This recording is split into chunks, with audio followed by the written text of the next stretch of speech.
Video bloklangan. Izohlardagi havoladan ko'ring. Video bloklangan. Izohlardagi havoladan ko'ring. Video bloklangan. Izohlardagi havoladan ko'ring. Video bloklangan. Izohlardagi havoladan ko'ring. Jack et Rebecca semblaient avoir disparu. La neige s'aggravait et il semblait que la tempête de neige annoncée allait nous frapper. Tout autour de nous n'était que blanc. Freddy a commencé à pleurer et je m'inquiétais de plus en plus. Le vent froid hurlait à travers la forêt apparemment vide, soufflant de la neige dans mes yeux et me piquant la peau. Je tenais mon fils étroitement contre ma poitrine, essayant de le protéger du froid mordant. Alors que nous nous frayions un chemin à travers la neige, jusqu'aux genoux, à la recherche de tout signe d'aide. Des heures s'étaient écoulées depuis que Jack et Rebecca nous avaient laissés abandonnés au milieu de nulle part, à des milles de la ville ou du prochain abri. Wax attira contre elle et mon mari, mais plus que ça, j'avais peur pour la sécurité de mon fils. Maman, il fait si froid. Je veux rentrer à la maison. Je sais, mon bébé. Je suis désolée pour tout ça. Je te promets que je vais trouver de l'aide pour nous, d'accord? Ne t'inquiète pas une seule seconde. Alors que nous trébuchions à travers les congères, je pouvais sentir mon corps s'affaiblir de minute en minute. Je savais que nous ne pouvions pas survivre dehors pendant longtemps, et trouver un abri était la priorité numéro 1. Mais juste au moment où je pensais que tout espoir était perdu, une lumière faible est apparue dans le lointain.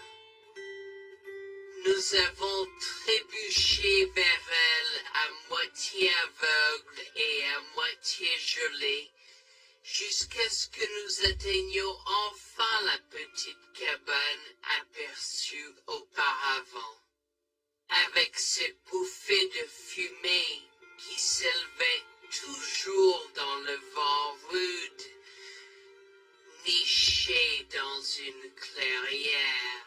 Avec les quelques forces qui me restaient, j'ai frappé à la porte aussi fort que possible et je me suis effondré dessus. Maintenant, qui pourrait, Harold, apporter de l'eau bouillante et des couverts tout de suite? Un couple âgé et gentil nous a accueillis. Ils étaient si aimables de nous permettre d'enlever nos vêtements gelés, de nous baigner dans l'eau qu'ils ont tirée pour nous et de nous asseoir près d'eux. Seul avec une nouvelle paire de vêtements et leur offrant une soupe chaude et des couvertures pour nous envelopper, nous nous sommes blottis ensemble dans la chaleur. Mes sentiments de colère et de frustration ont commencé à bouillir. Comment ont-ils pu faire ça? J'espère qu'ils gèlent dehors. Il y a plus de gens dehors? Nous devons aller les chercher. Non, ne te dérange pas, c'est ma belle-mère et mon mari inutiles. Ils nous ont laissé là pour geler. Tu dis un mensonge. Pourquoi ferais-tu une chose aussi horrible? Je savais que Becky était toujours comme ça, mais Lucia, pas moyen qu'il nous ferait ça. Attends une seconde. Becky, ce nom me dit quelque chose.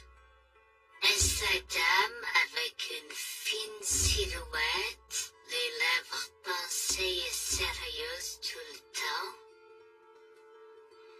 Porte-t-elle des lunettes pourpres et une taupe sur sa lèvre spéria? La même. Comment la connaissez-vous? Elle a l'habitude de parcourir ces régions, mais c'est bizarre de faire une telle chose pendant cette période où les tempêtes de neige sont abondantes. En fait, je ne l'ai jamais vue dans ces parages pendant cette période de l'année. Maintenant, chérie, s'il te plaît, dis-nous comment tu la connais. Je suis sa belle-fille. Nous sommes venus de Floride parce qu'elle n'avait jamais vu son petit-fils Freddy depuis sa naissance.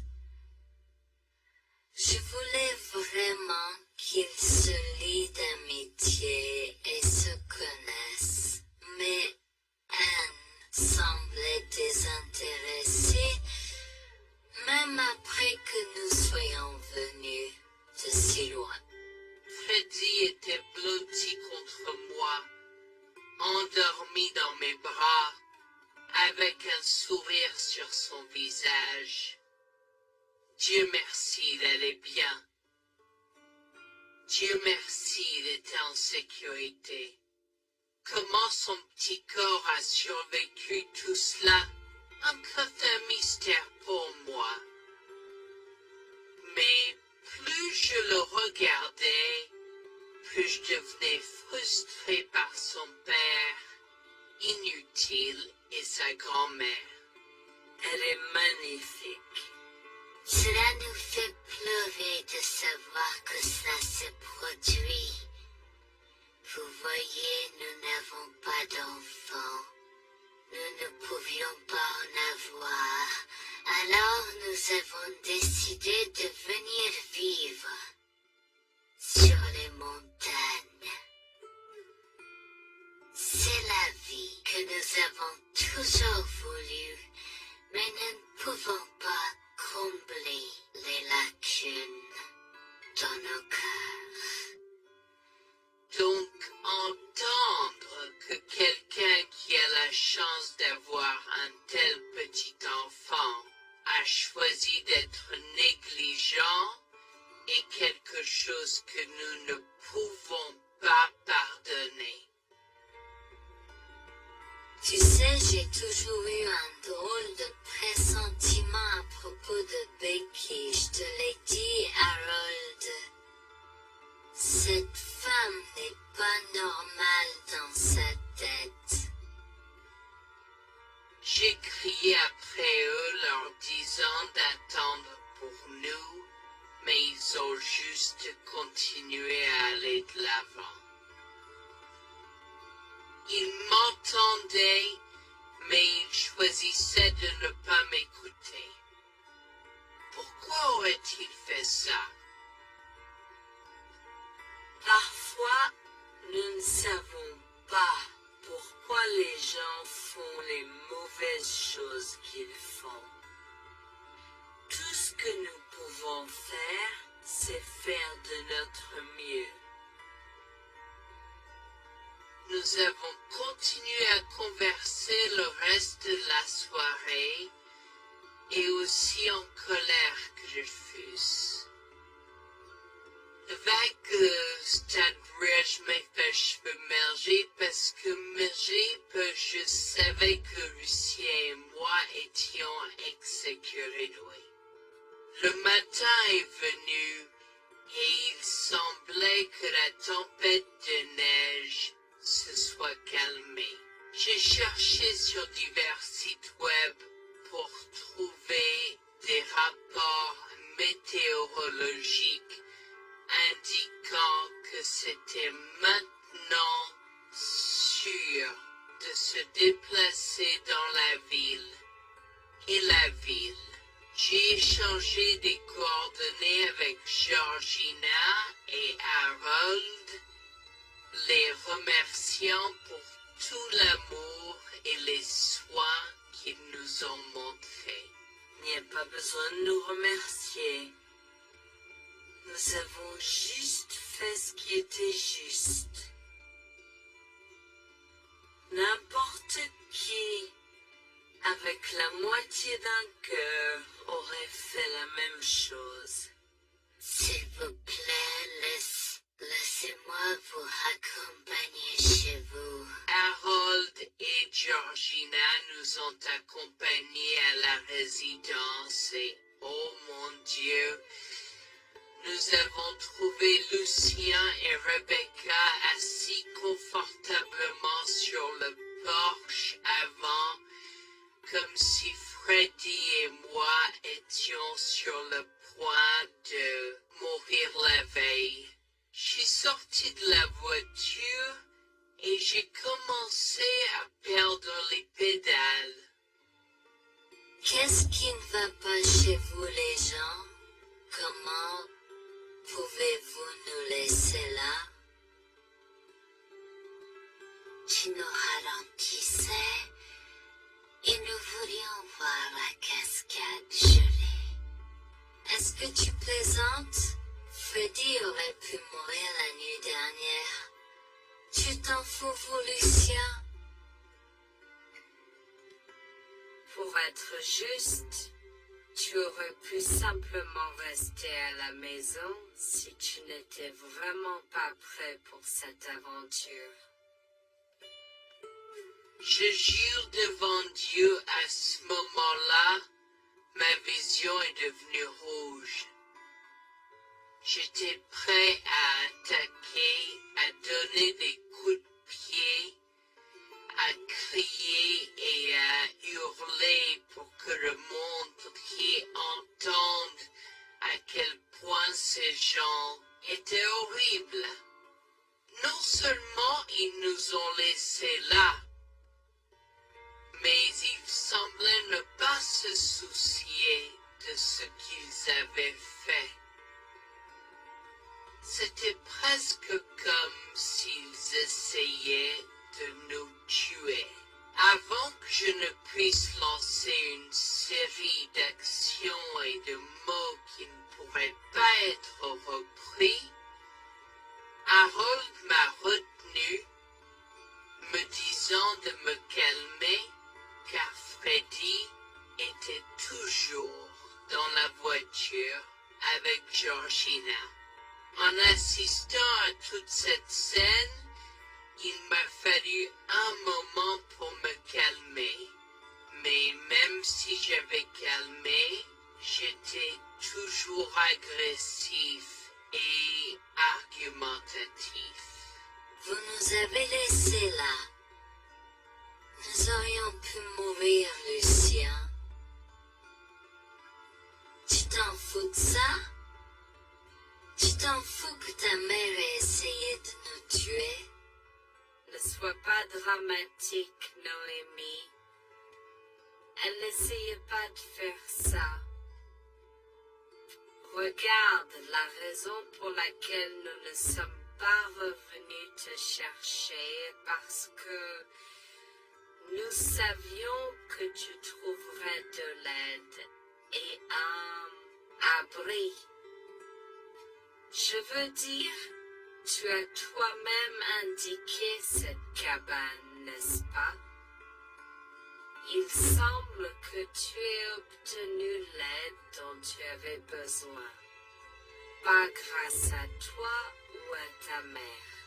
Je n'arrive pas à croire ce que je entends ce moment. Assez, tout le monde. Ne me donne pas mal à la tête. Comment peux-tu être si froid et sans cœur envers ta femme? J'ai la moitié d'une idée de venir te frapper. Essaie, vieil homme. Je te mets au défi. Écoute, Noémie. Je suis désolée que tu n'aies pas pu gérer un peu le mauvais temps, mais je jure qu'il n'y avait aucune mauvaise intention de ma part. Écoute, Noémie, je suis désolée que tu n'aies pas pu gérer un peu le mauvais temps, mais je jure qu'il n'y avait aucune mauvaise intention de ma part. Oh oui, pourquoi diable irais-tu faire de la randonnée à cette période de l'année? Nous ne te voyons jamais pendant cette période, alors quoi maintenant? Pourquoi maintenant, quand tu as un enfant qui ne voulait que se connecter avec toi? Quelqu'un pourrait argumenter que ce niveau de négligence grossière était intentionnel, Becky. Tu es une personne malade et pathétique. Cela a semblé faire fondre l'extérieur froid et dur de Becky, qui avait l'air douloureuse, du moins pendant un instant, avant de revenir à son extérieur de méchante sorcière de l'Ouest. Je ne sais pas ce que tu essaies d'insinuer, mais si tu cherches une bataille, je peux t'assurer que tu la perdras. Tu oublies que je suis une femme riche. J'ai accès au meilleur. Voyons comment ton petit argument va se passer en cours, vieil homme. Vous êtes malade, vous êtes malade, je souhaite que vous restiez fiers. Tu sais quoi, Noémie? Je m'en fiche maintenant. Je n'ai plus besoin de faire semblant devant toi, et tout le monde. Alors, laisse-moi te dire les choses clairement pour que tout le monde puisse l'entendre. Je m'en fiche de toi et de ce bébé. Honnêtement, je souhaite que vous soyez tous les deux morts hier.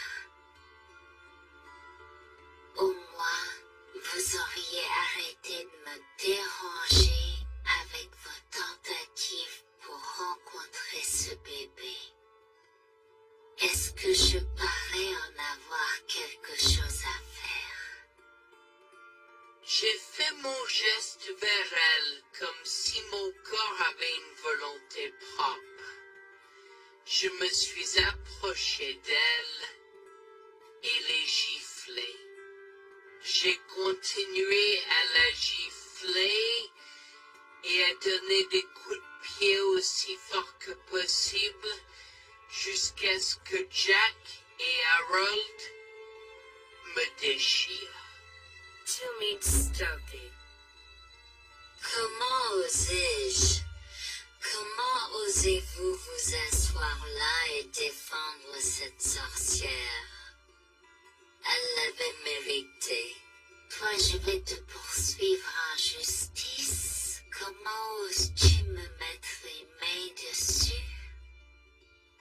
Elle ne voulait évidemment pas cela. Regardez, Il semble que les tensions soient élevées en ce moment. Pourquoi ne pas tous prendre une grande respiration? Entrons et réglons cela. Vous êtes un homme faible et pathétique, et j'espère que vous passerez le reste de votre vie à expier ce que vous avez fait à votre fils. Avant que Jack ne puisse répondre, je lui ai craché au visage avant de rentrer à l'intérieur, de prendre Freddy et ses affaires, et de monter dans la voiture avec Georgina et Freddy. Maman, j'ai peur. Que se passe-t-il quand tu combattu, grand-mère? Chérie, je suis vraiment désolée que tu aies dû voir ça. Les choses sont beaucoup plus compliquées ici et je ne veux pas te mentir. Mais je crains que tu ne sois un peu trop jeune pour comprendre. Mais pour l'instant, je suis désolée de devoir te dire que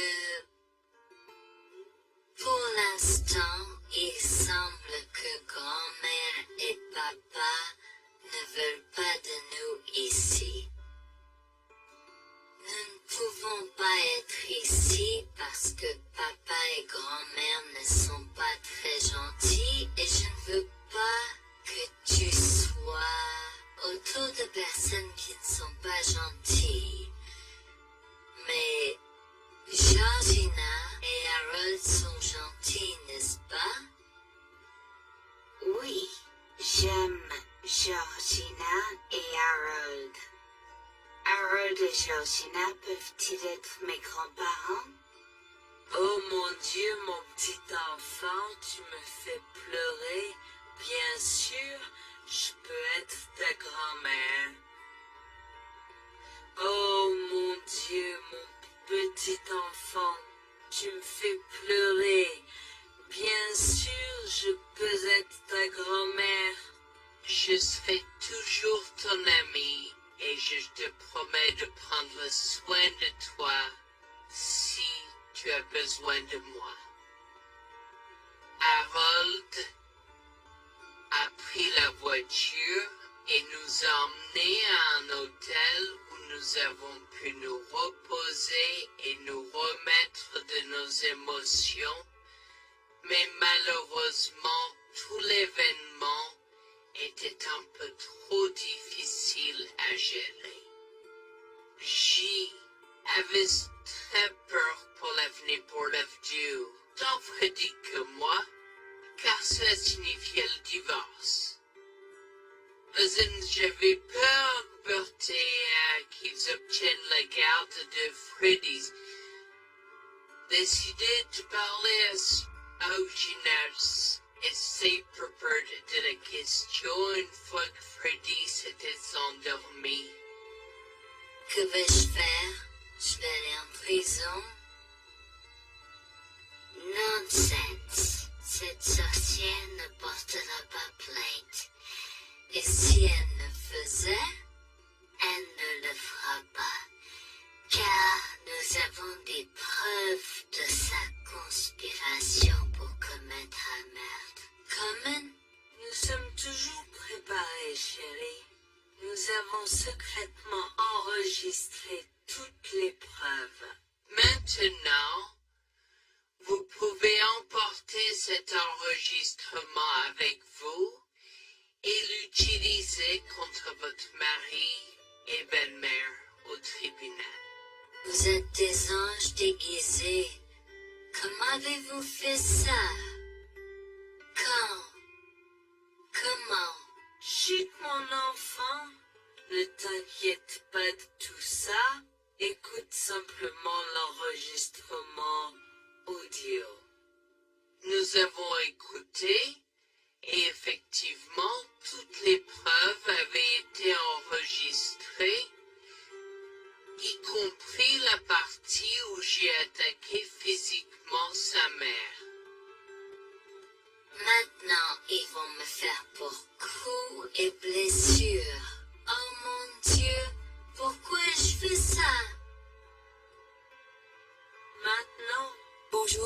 Jeanne et j'ai 37 ans. Je rédige ceci parce que l'année dernière a été très difficile pour moi et mon mari Jules. Nous avons beaucoup progressé depuis cet incident et je veux juste partager cette histoire pour aider quiconque pourrait se trouver dans une position similaire. Laissez-moi d'abord vous raconter comment j'ai rencontré mon mari. Adorable. Tout a commencé de la manière la plus inattendue. Dans un hôpital. Jules et moi nous sommes retrouvés à passer une longue nuit devant la salle d'urgence remplie d'inquiétude et incapables de partir.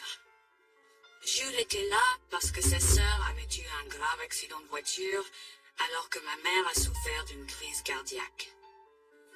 Dans cet espace partagé d'inquiétude et d'incertitude, nous avons trouvé du réconfort dans la présence de l'autre. Nous avons parlé facilement, découvrant un terrain d'entente et une compréhension réelle. Comme nous avons réalisé que cela prendrait un certain temps avant d'avoir des nouvelles des médecins, nous avons décidé de faire une pause et de prendre un café au café de l'hôpital. Nous ne savions pas que ces rencontres fortuites allaient changer nos vies à jamais. Au fur et à mesure que la nuit se transformait en aube, nous avons échangé des numéros avant de nous séparer à contre-séance.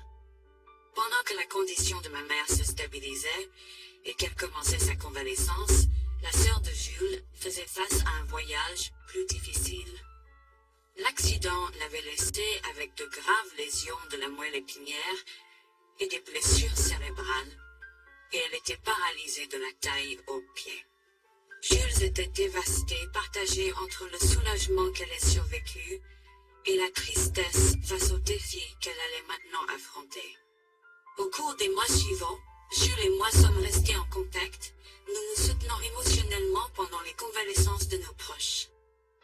Nos conversations ont progressivement changé, nous permettant de partager nos espoirs, nos rêves et nos peurs.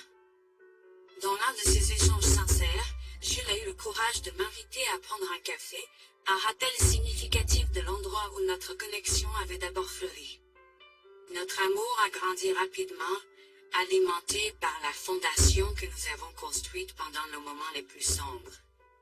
Welfare verrouillé de l'autre et avons Cela n'a pas pris longtemps pour que nous réalisions que nous avions trouvé quelque chose de vraiment spécial.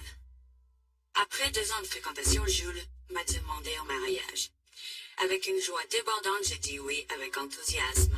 Notre mariage était une petite et intime célébration, honorant l'amour qui est né de nos épreuves partagées. À ce moment-là, la sœur de Jules avait besoin de soins spécialisés, et il, étant le membre de la famille le plus proche, a pris la responsabilité. Cependant, il avait également besoin d'un travail temps plein pour gérer les factures qui s'accumulaient.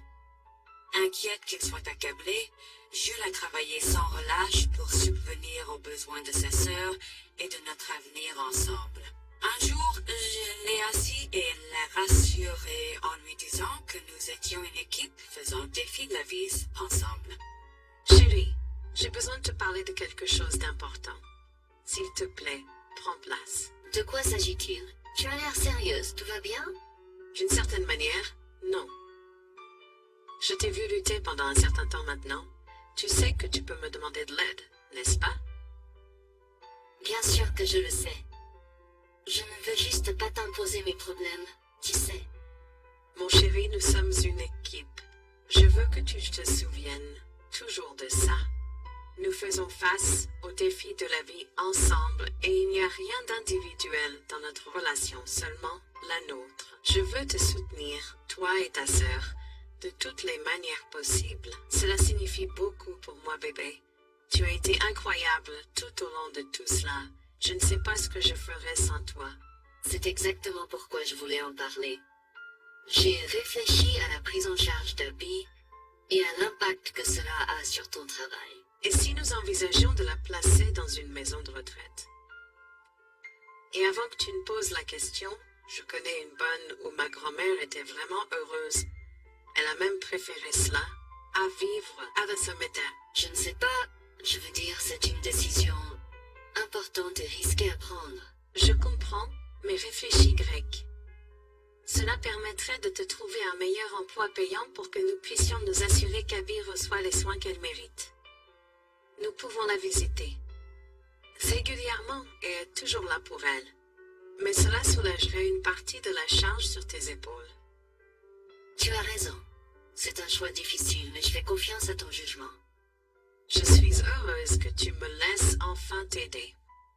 Crois-moi, les choses sont plus faciles quand on peut partager ses fardeaux avec quelqu'un. Je veux dire, c'est comme ça que nous nous sommes trouvés, non? Comment pourrais-je jamais l'oublier? Je t'aime tellement. Merci de rester à mes côtés. Tais-toi, pas besoin de remerciements. Tu sais que je serai toujours là pour toi. Je t'aime aussi, chérie. Jax m'a fait confiance et nous avons trouvé une maison de retraite pour Abby. Au cours des prochains mois, Jax a trouvé un travail mieux rémunéré et a rendu visite à sa sœur tous les jours. Le rétablissement d'Adi a progressé de manière surprenante bien qu'elle soit paralysée. Elle a commencé à se déplacer dans la maison de retraite dans son fauteuil roulant, déterminée à explorer. La maison de retraite permettait aux résidents de sortir avec des membres de leur famille enregistrés, alors je lui ai envoyé une allocation mensuelle pour l'aider à s'amuser. La mère de Jax, Grégoire, a entendu parler de son dévouement au bien-être d'Abby et des efforts qu'il a déployés pour s'occuper d'elle. Grégoire est venu à notre domicile, les larmes aux yeux, pour exprimer à quel point il était fier de son fils, Orab. Mère, pourquoi pleures-tu? Qu'est-ce qui ne va pas? Je veux juste que tu saches à quel point je suis fier de toi, Jules.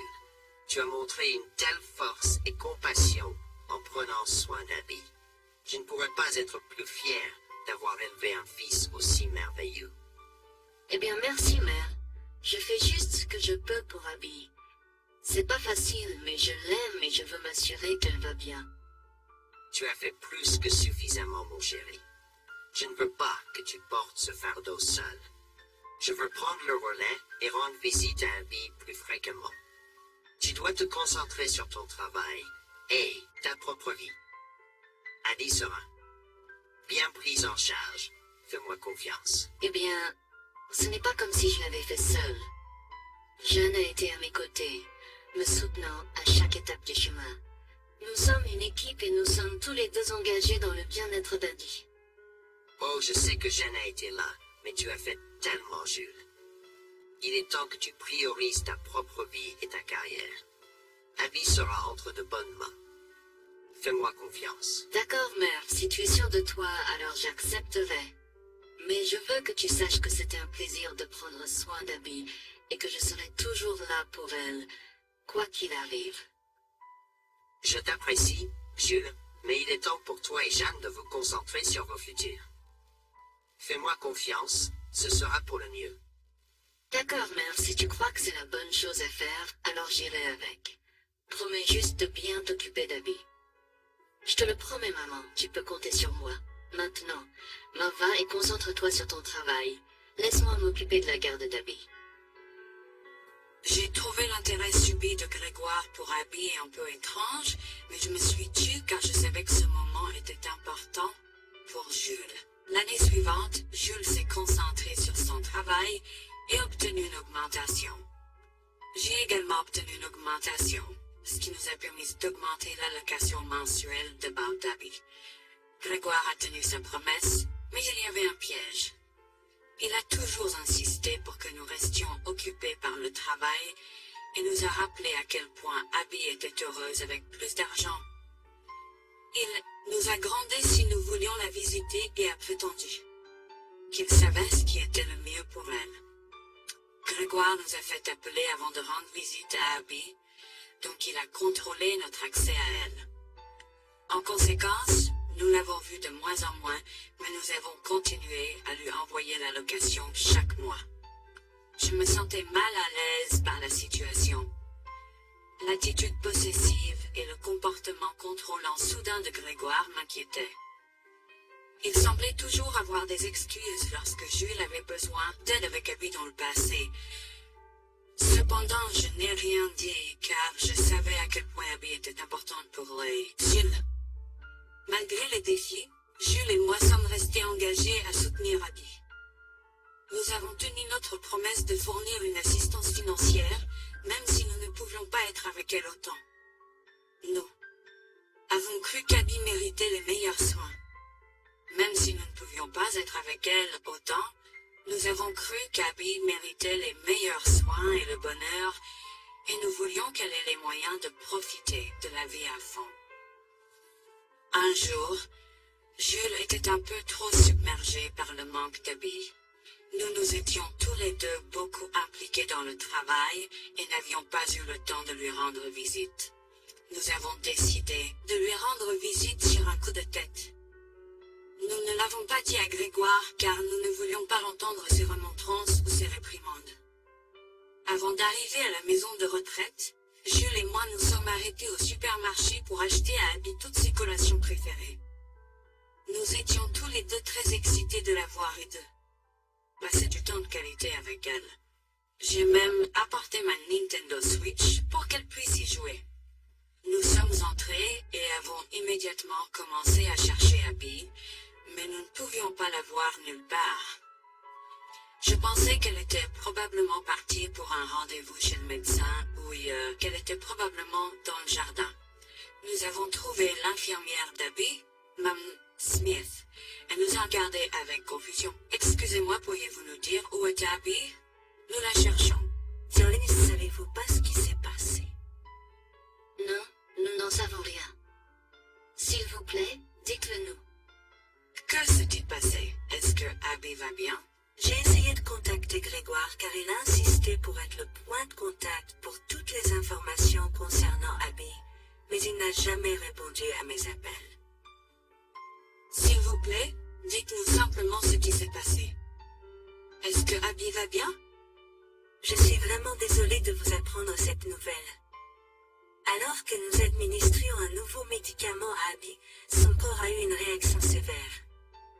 Elle est tombée en état de choc malgré nos efforts et d'aide. Quoi? Quand cela s'est-il produit? Cela s'est produit il y a 2 mois. 2 mois? Comment cela est-il possible? Pourquoi n'avons-nous pas été informés? Je m'excuse pour cette omission. Nous essayons de joindre Grégoire comme il l'avait demandé, mais il semble qu'il n'a jamais reçu nos appels. C'est incroyable. Nous aurions dû être au courant, nous aurions dû être là, Abby. Merci de nous l'avoir dit, Manager Smith. Nous aurons besoin de temps pour traiter cela. Pouvez-vous nous laisser un peu d'intimité? Bien sûr, prenez tout le temps dont vous avez besoin. Je serai là si vous avez des questions ou si vous avez besoin d'aide. Je suis vraiment désolée pour votre perte. Je pouvais sentir le monde de Jules s'effondrer et le mien aussi. Bien que Abby ne soit pas ma propre sœur, je la traitais comme telle. Je m'efforçais de la connaître. Au fil du temps, je suis absolument tombée amoureuse d'elle. Nous étions comme des sœurs. Abby a été si pleine de vie malgré sa situation. Jules était un désordre de larmes, pendant que je ne pouvais tout simplement pas me résoudre à pleurer. Je me sentais tellement engourdie. Je ne pouvais pas croire que Abby était partie. Je me sentais tellement coupable qu'elle ait souffert toute seule. Je me sentais tellement coupable de ne jamais avoir pris le temps de la rencontrer. Serait-ce différent si je l'avais visitée? Je savais que Jules se sentait de la même manière que moi. Je savais que nous ne pouvions pas continuer à rester là et à pleurer. Alors je l'ai guidée gentiment hors de l'installation. Le trajet de retour à la maison était silencieux, alors que le chagrin enveloppait nos âmes. Quand nous sommes arrivés à la maison, nous nous sommes tous les deux effondrés en pleurs dans les bras, un de l'autre. Nous avons pleuré et pleuré pendant ce qui semblait être des heures. Jules était furieux que nous n'ayons même pas pu dire au revoir à Abby. Je me sentais de la même façon. De plus, j'étais triste que Abby n'ait probablement jamais eu de funérailles non plus. À ce moment-là, j'ai eu une soudaine réalisation qui m'a frappé dur. Grégoire était censé prendre soin de Abby, mais quelque chose n'allait pas. J'ai demandé à Jules s'il avait entendu quoi que ce soit de sa mère, mais il n'avait rien entendu. Alors que nous rassemblions les pièces, la colère bouillonnait en nous. Nous avons réalisé à quel point Grégoire nous avait manipulés avec soin, nous volant notre connexion à Abby et profitant de notre gentillesse. Le fait qu'elle ait probablement pris toute l'allocation d'Abby pour elle-même, la laissant sans rien, a encore plus attisé notre colère. Jules était prêt à confronter sa mère, mais j'ai réussi à réfléchir plus clairement. Chérie, je sais que tu es furieux et veux confronter ta mère, mais réfléchis 5 grecs. Je ne veux pas y réfléchir. Je veux lui demander pourquoi elle a fait ça. Qu'a-t-elle gagné à faire ça à Abby? Moi aussi, je veux savoir la même chose, mais tu sais qu'elle niera tout ce que nous disons ou trouvera un moyen de nous blâmer pour tout. Regarde, le jour où nous donnons habituellement l'allocation d'Abby approche bientôt. Que se passera-t-il si Grégoire se présente à notre porte en réclamant l'argent? Tu penses qu'elle oserait se montrer ici après tout ce qu'elle a fait? C'est possible, chérie. Si elle le fait, ce sera son aveu involontaire envers nous. Nous pourrons l'utiliser comme preuve. Oui, et puis, nous pourrons exposer ses méfaits maléfiques à tous. Exposer sa méchanceté devant tout le monde peut ne pas être la meilleure chose à faire pour l'instant. Réunissons des preuves et engageons une action en justice à la place. D'accord, tu as raison. Nous devons aborder cela de manière stratégique. Nous allons suivre ton plan et rassembler les preuves dont nous avons besoin. Il est temps que Grégoire fasse face aux conséquences de ses actes. Nous avons tous deux pris une semaine de congé. En retournant dans la maison de retraite, nous avons recueilli le certificat de décès d'Abby comme preuve. Nous avons également consulté un avocat pour porter plainte contre Grégoire pour avoir volé une personne handicapée. Comme je l'avais prévu, Grégoire est venu frapper à notre porte en réclamant l'allocation de sa fille. Où est l'allocation d'Abby? J'attends. Pourquoi devrions-nous envoyer l'argent d'Abby à toi, mère? Qu'as-tu fait pour elle? Qu'est-ce que j'ai fait? Tu veux dire ce que je n'ai pas fait pour cet enfant insolent? Attends une minute, Grégoire. Comment as-tu exactement pris soin d'Abby? Je lui achète toute la nourriture qu'elle veut et je réponds à tous ses caprices. Je m'assure même qu'elle prend ses médicaments quand je la visite. C'est génial. Quand as-tu vu Abby pour la dernière fois? Je l'ai visitée hier. Je suis seulement ici parce qu'elle s'inquiète que tu ne lui aies pas envoyé son allocation. Comment oses-tu mentir à mon visage? Je ne mens pas. Qu'est-ce que tu veux dire? Comment oses-tu m'accuser de mentir? Tu es aussi ingrat qu'Abby. Sans hésiter, je tends à Grégoire le certificat de décès d'Abby.